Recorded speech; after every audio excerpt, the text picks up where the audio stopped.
ভালোবাসার চরম পরিণতি। ঘটনাটি শুরু হচ্ছে 12ই ফেব্রুয়ারি 2026 ভোপালের নিশাদপুরা এলাকা থেকে। দুপুর পর্যন্ত সবকিছু স্বাভাবিক ছিল। বিকালে বাচ্চারা খেলছিল। হঠাৎ করে একটি তীব্র দুর্গন্ধ ছড়িয়ে পড়ে। প্রথমে লোকেরা তা উপেক্ষা করে, কিন্তু দুর্গন্ধ আরও তীব্র হতে শুরু করে। তারপর লোকেরা গন্ধের খোঁজ করতে শুরু করল। তারপর তারা একটি সেপটিক ট্যাঙ্কের কাছে এসে পৌঁছালো, যেখান থেকে গন্ধ আসছিল। তারপর কিছু লোক সেপটিক ট্যাঙ্কের ভেতরের দিকে তাকায়। এরপর তারা জলের উপর ভাসমান একটি লোহার ট্যাঙ্ক দেখতে পায়। এই ঘটনা দেখে সবাই হতবাক হয়ে গেল। এরপর বিকাল 4টের সময় নিশাদপুরা থানা থেকে একটি দল ঘটনাস্থলে পৌঁছায়। তারা অনেক চেষ্টার পর ট্রাঙ্কটি বের করতে সক্ষম হয়।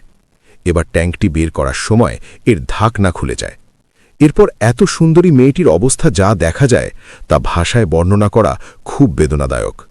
এখন যেহেতু এই দৃশ্যটি বেশ অদ্ভুত ছিল, পুলিশের এই দৃশ্য দেখে লোকজন বেশ হতবাক হয়ে গিয়েছিল এবং কিছুক্ষণের জন্য মনে হচ্ছিল যেন এলাকাটি সম্পূর্ণ নীরব হয়ে গেছে। পুলিশের অনুমান অনুযায়ী মৃতদেহটি এখন প্রায় 3 থেকে 4 দিনের পুরনো বলে মনে হয়। পুলিশের বিবরণ থেকে পাওয়া যায় যে মৃতদেহটির মুখ এতটাই খারাপ হয়ে গিয়েছিল যে শনাক্তকরণ অত্যন্ত কঠিন হয়ে পড়েছিল।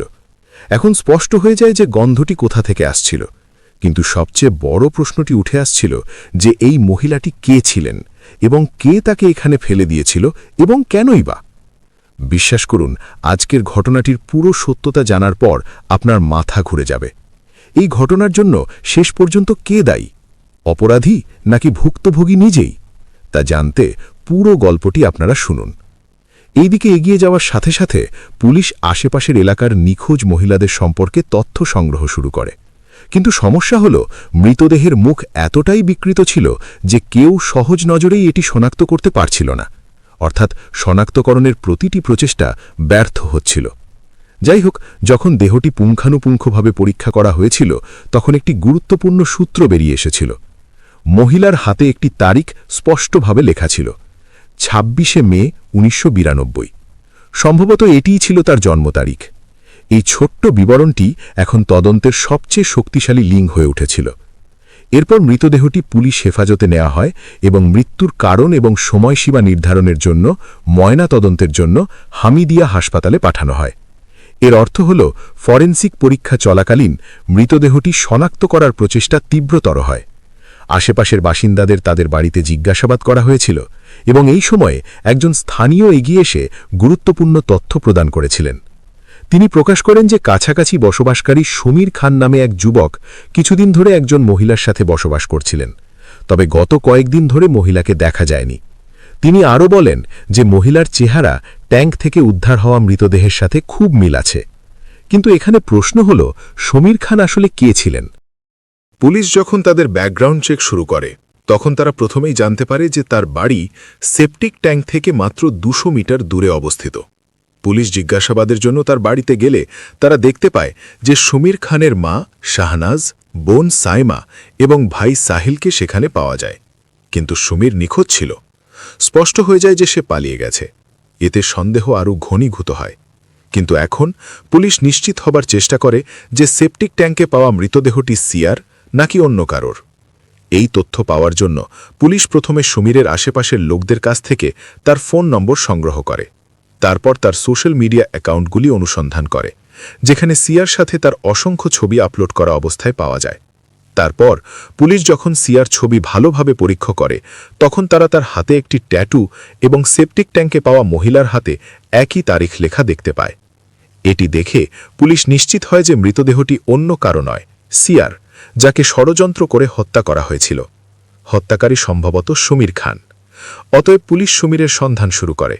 তার ভাই সাহেল, মা শাহনাজ এবং বোন সাইমা যারা বাড়িতে উপস্থিত ছিলেন তাদের গ্রেপ্তার করা হয়েছিল সমীরের অবস্থান জানার জন্য।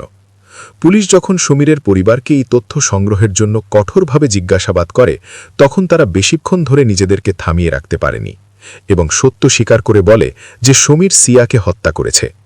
প্রমাণ নষ্ট করার জন্য তার দেহটি একটি ট্রাঙ্কে ভরে সেপটিক ট্যাঙ্কে ফেলে দেওয়া হয়েছিল। এই কথা শুনে পুলিশ সমীরকে খুঁজে বের করার জন্য তাদের তদন্ত জোরদার করে। তারা সমীর খানের মোবাইল লোকেশনের ভিত্তিতে তাকে ট্র্যাক করে। পরিবারের কাছ থেকে পাওয়া তথ্যের ভিত্তিতে তারা 15 ফেব্রুয়ারি জব্বলপুর থেকে তাকে গ্রেপ্তার করে এবং জিজ্ঞাসাবাদ শুরু করার জন্য থানায় নিয়ে আসে। যেহেতু পরিবার ইতিমধ্যেই সমীরের গোপন রহস্য উন্মোচন করে ফেলেছিল, তাই পরিবারটি হেফাজতে ছিল। এই কারণেই সমীর পুলিশের কাছে মিথ্যা বলতে পারেনি এবং দ্রুত স্বীকার করে যে হ্যাঁ, সে সিয়াকে হত্যা করেছে। কিন্তু কেন? জিজ্ঞাসাবাদের সময় সমীর যে গল্পটি বলে তা 2025 সালে শুরু হয়। সাক্ষাৎটি রাস্তায় বা কোনো পাবলিক প্লেসে হয় না, বরং ভার্চুয়াল জগতে হয়। সিয়া সোশ্যাল মিডিয়ায় খুব সক্রিয় ছিল। সে প্রতিদিন পোস্ট করত এবং তার রিলগুলিও খুব জনপ্রিয় ছিল। স্ক্রোল করার সময় সমীরের চোখ তার প্রোফাইলে পড়ে। সে তার রিলগুলি দেখে এবং অনেক সুন্দর ছবি দেখে। সে তার প্রেমে পড়ে যায়। চিন্তা না করেই সে তাকে মেসেজ পাঠায়। সে ভেবেছিল যে সে সম্ভবত কোনো উত্তর পাবে না, কিন্তু কিছুক্ষণ পরেই সিয়ার উত্তর ইতিমধ্যেই চলে আসে। তারপর টেক্সট, তারপর কল এবং তারপর ভিডিও কল। রাত বসতে থাকে, কিন্তু তাদের কথোপকথন কখনো শেষ হয় না। সমীর নিজেকে অবিবাহিত এবং আর্থিকভাবে স্থিতিশীল হিসাবে বর্ণনা করে। যদিও সে বিবাহিত ছিল এবং তার সন্তানও ছিল, তিনি আর্থিকভাবে সচ্ছল ছিলেন না। একজন সাধারণ অটোরিকশা চালক ছিলেন। তার আয় খুবই সীমিত ছিল। এইসব কথা শোনার পর এবং তার মিথ্যা ও মিষ্টি কথা শোনার পর সিয়ার তার প্রতি আকর্ষণ উল্লেখযোগ্যভাবে বৃদ্ধি পায় এবং তাদের ভালোবাসা নতুন চরমে পৌঁছায়। সমীর ভোপালে থাকত আর সিয়া থাকত মহারাষ্ট্রের গন্দিয়ায়। কয়েক মাসের মধ্যেই তাদের কথা এতটাই এগিয়ে গিয়েছিল, তাদের ভালোবাসা এতটাই বেড়ে গিয়েছিল যে সিয়া আর তাকে ছাড়া থাকতে চাইত না। তাই সে তার বাড়ি ছেড়ে সমীরের সাথে সমীরের সম্মতিতে সে তার বাড়ি ছেড়ে 2025 সালের নভেম্বরে ভোপালে চলে আসে এবং সেখানে সে সমীরের সাথে একটি ভাড়া বাড়িতে থাকতে শুরু করে। প্রাথমিকভাবে তাদের জীবন স্বপ্নের মতো ছিল। তাদের সম্পর্কের মধ্যে ভালোবাসা ছিল, আত্মীয়তার অনুভূতি ছিল এবং তারা একে অপরের প্রতি উদ্বেগও প্রকাশ করেছিল। তারা সুখে একসাথে থাকতে শুরু করে।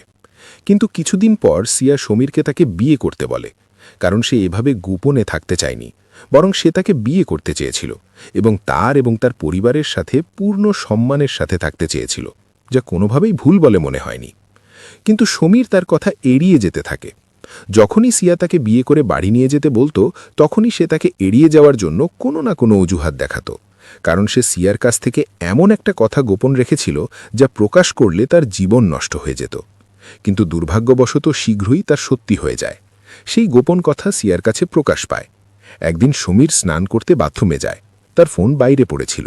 ঠিক তখনই তার ফোনে একটি কল আসে। সিয়া ফোনটি কানে ধরে শুনতে শুরু করে। সে অপর প্রান্তে একটি শিশুর কণ্ঠস্বর শুনতে পায়। বাবা, তুমি কখন বাড়ি আসবে? মা খুব চিন্তিত। এই কথাগুলো সিয়ার হৃদয়ে তীরের মতো আঘাত করে। সে ফোন কেটে দেয়। সমীর বাথরুম থেকে বেরিয়ে আসার সাথে সাথেই সে তাকে জিজ্ঞাসা করে, তুমি কি বিবাহিত এবং তোমার কি সন্তান আছে? প্রথমে সমীর অবাক হওয়ার ভান করে। যখন সিয়া রেগে যায় এবং সমীর দেখতে পায় যে সে ফোন ধরে আছে এবং সে স্বীকার করে যে হ্যাঁ, সে বিবাহিত এবং তার 2টি সন্তান আছে, অর্থাৎ সে 2টি সন্তানের বাবা। এই কথা শুনে সিয়ার পায়ের তলা থেকে মাটি সরে যায়, কারণ যাকে সে এতদিন অবিবাহিত ভেবেছিল সে আসলে 2টি সন্তানের বাবা। সিয়াকে বিরক্ত দেখে সমীর তাকে আশ্বস্ত করতে শুরু করে যে সে তাদের ছেড়ে দেবে, সে তার স্ত্রীকে ডিভোর্সও দেবে। সমীর তাদের দুজনেরই ভালো যত্ন নেবে। সমীর তার সমস্ত দায়িত্ব পালন করবে। কিন্তু সিয়া এটা মেনে নিতে রাজি ছিল না। বলেছিল যে সে এভাবে লুকিয়ে থাকতে পারবে না। সে তাকে বিয়ে করে তার পুত্রবধূ হিসেবে তার বাড়িতে থাকতে চেয়েছিল। কিন্তু সমীর তাকে বাড়িতে নিয়ে যেতে রাজি ছিল না, কারণ তার প্রথম স্ত্রী সেখানে থাকত। সমীরের স্ত্রী সিয়া সম্পর্কে একেবারেই জানত না। এই বিষয়টি নিয়ে তাদের প্রতিদিন ঝগড়া শুরু হয়। পরিস্থিতি যখন অসহনীয় হয়ে ওঠে, তখন সমীর সিয়ার অনুরোধে রাজি হয়ে তাকে বাড়ি নিয়ে যায়। কিন্তু যখন পরিবার এবং প্রতিবেশীরা সমীরের সাথে একজন নতুন মহিলাকে দেখতে পায়, তখন তারা সকলেই হতবাক হয়ে যায়। সবচেয়ে বড় ধাক্কাটি এসেছিল সমীরের স্ত্রীর ওপর, যিনি তার 2 সন্তানের মা ছিলেন এবং তার পুরো জীবন তাকে উৎসর্গ করেছিলেন। কিন্তু এখন সমীর তার দ্বিতীয় স্ত্রীকে ঘরে এনেছে। এই কারণেই সমীরের স্ত্রী তার সাথে তর্ক করেছিল, মারামারি করেছিল এবং তাকে জিজ্ঞাসা করেছিল কেন সে অন্য মহিলাকে বাড়িতে এনেছে যে তার থেকে প্রায় 11 বছরের বড় ছিল। সমীরের বয়স প্রায় 22 বছর। সিয়া, যার নাম আশরাফি, তার বয়স ছিল 33 বছর। সে 33 বছর বয়সী একজন মহিলা ছিল। এই বয়সের পার্থক্য পরিবারকে যথেষ্ট কষ্ট দিচ্ছিল এবং তার স্ত্রী তার দ্বিতীয় স্ত্রীকে মেনে নিতে রাজি ছিল না। তাই সে তার 2 সন্তানকে সাথে নিয়ে বাড়ি ছেড়ে চলে যাওয়ার সিদ্ধান্ত নেয়। যদিও সমীর তাকে বোঝানোর চেষ্টা করেছিল, তার স্ত্রী হাল ছাড়তে রাজি ছিল না। সে উভয় সন্তানকে সাথে নিয়ে এইসব দেখার পর সমীর অনুভব করতে শুরু করে যে তার পরিবার ভেঙে যাচ্ছে। এর কারণ কেবল সিয়া। তবুও সে তার জীবন এগিয়ে নিয়ে যাওয়ার চেষ্টা করে, কিন্তু মনে হচ্ছিল তাদের মধ্যে প্রেম শেষ হয়ে গেছে। সিয়া তাকে বিয়ে করার জন্য চাপ দিচ্ছিল। যদি সে না করে তবে তাকে ৫ লক্ষ টাকা দেওয়ার হুমকি দিয়েছিল। একদিকে সমীর তার স্ত্রী ও সন্তানের বিচ্ছেদের শোকে কাতর ছিল, অন্যদিকে সিয়ার হুমকি তাকে পীড়িত করছিল। এই পরিস্থিতি সমীরকে গভীরভাবে বিচলিত করে তুলেছিল। সে ক্লান্ত ছিল এবং কি করবে বুঝতে পারছিল না। এই সময়ের মধ্যে প্রায়ই ঝগড়া ও বিবাদ লেগেই থাকত। এমনকি সিয়া থানায়ও যেতেন এবং পুলিশ তাদের বাড়িতে ঘন ঘন আসতে শুরু করে। প্রতিদিনের মতো ২০২৬ সালের ৯ই ফেব্রুয়ারি সন্ধ্যায় সিয়া এবং সমীরের মধ্যে বিয়ের টাকা নিয়ে তীব্র তর্ক-বিতর্ক হয়। ঝগড়া এমন পর্যায়ে পৌঁছে যে সমীর মেজাজ হারিয়ে ফেলে এবং নিজের হাতে সিয়াকে শ্বাসরোধ করে হত্যা করে। কিন্তু যখন তার রাগ কমে যায় এবং সে তার ভুল বুঝতে পারে তখন সে ভয় পেয়ে যায়। এরপর কি করবে বুঝতে পারছিল না। তাই সে তার মা, বোন এবং ভাইকে ঘরে ডেকে সবকিছু খুলে বলে। তারা সিয়ার মৃতদেহ এমন এক নির্জন জায়গায় লুকিয়ে রাখার সিদ্ধান্ত নেয় যেখানে কেউ দেখতে পাবে না। এই চিন্তা মাথায় রেখে তারা ৪ জন ঘরের ভেতর থেকে একটি লোহার বাক্স নিয়ে তার মধ্যে সিয়াকে রাখে। তারপর পুরোটা প্যাক করে এবং ঘর থেকে বেরিয়ে যায়। রাত অনেক গভীর হয়ে গিয়েছিল এবং পথে তারা একটি সেপটিক ট্যাঙ্ক দেখতে পায়। এরপর বাক্সটি সেপটিক ট্যাঙ্কে ছুঁড়ে ফেলে। কিন্তু তবুও একটি সত্য ছিল যা সবাইকে অবাক করে দিয়েছিল। সিয়ার সাথে থাকার সময় সমীর আবিষ্কার করে যে সিয়া ইতিমধ্যেই বিবাহিত। একবার নয়, তাও ২ বার বিয়ে করেছিল। আশরাফি, যাকে সিয়া নামেও ডাকা হতো, সে রাজস্থানের জয়পুরের বাসিন্দা ছিল। সে প্রায় ১০ বছর আগে বিয়ে করেছিলেন। সে গ্রামের এক ছেলেকে বিয়ে করেছিল যে শ্রমিক হিসাবে কাজ করত। কিন্তু সিয়ার স্বপ্ন অনেক বড় ছিল। তাই একদিন সে তার স্বামীকে বলেছিল যে তাদের মহারাষ্ট্রে চলে যাওয়া উচিত, যেখানে প্রচুর চাকরির বিকল্প রয়েছে। তারা ভালো আয় করবে এবং তাদের আর্থিক অসুবিধা দূর হবে। সিয়ার অনুরোধে তার স্বামী তার স্ত্রী সিয়ার সাথে মহারাষ্ট্রে চলে যায়। তারা সেখানে একটি ভাড়া ঘরে থাকতে শুরু করে। তাদের আর্থিক অবস্থার উন্নতি হয়, কিন্তু প্রত্যাশার মতো নয়। এরপর তাদের সম্পর্কে ফাটল ধরতে শুরু করে। সিয়ার স্বামী দিনের বেশিরভাগ সময় কাজে বাইরে থাকার কারণে সিয়ার সারাদিন একা তার ঘরে থাকত। সিয়া যেখানে ভাড়া ঘরে থাকত তার কাছাকাছি একটি ভাড়া ঘরে এক যুবকও থাকত। সে সেখানে কাজ করত এবং প্রায়ই সিয়ার দিকে তাকিয়ে থাকত। যেহেতু সিয়া দিনের বেশিরভাগ সময় একা থাকত, তাই সে তার সাথে কথা বলতে শুরু করে। এই কথোপকথনের সময় সিয়া যখন তাকে তার চাকরি সম্পর্কে জিজ্ঞাসা করে, তখন সে তাকে বলে যে সে কাছের একটি কোম্পানিতে সুপারভাইজার এবং মাসে ৩০,০০০ টাকা আয় করে, যেখানে সিয়ার স্বামীর আয় মাসে ১৭,০০০ টাকা ছিল। এই চিন্তা সিয়ার হৃদয়ে এবং আরও টাকার আকাঙ্ক্ষায় সে তার প্রতি এতটাই আকৃষ্ট হয় যে তাদের ভালোবাসা আরও গভীর হয় এবং তারা একটি সম্পর্ক শুরু করে। তারপর একদিন যখন সিয়ার স্বামী কাজ থেকে তাড়াতাড়ি বাড়ি ফিরে আসে, তখন সে ঘরে প্রবেশ করে এবং দৃশ্য দেখে হতবাক হয়ে যায়। সিয়া পাড়ার ছেলেটির সাথে অন্তরঙ্গ অবস্থানে ছিল। এটা দেখে তার স্বামীর সংসার ভেঙে যায়।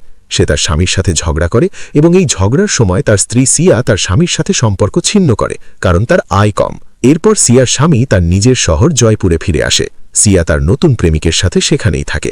কিছুক্ষণ পর তারা বিয়ে করে এবং সুখে শান্তিতে বসবাস করে।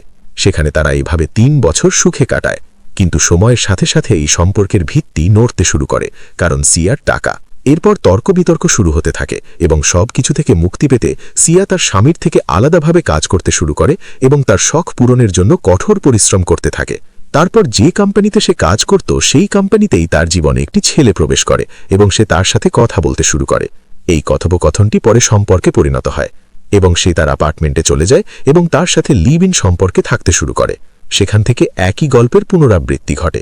যখন সে তার ঘরে একা থাকতে শুরু করে তখন সে বেশ বিরক্ত হয়ে যায়।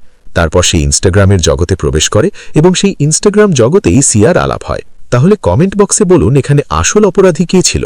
যে কোনো ঘটনায় কারো জীবন নেওয়া একেবারেই অন্যায়। ভিডিওটি ভালো লাগলে অবশ্যই লাইক দেবেন।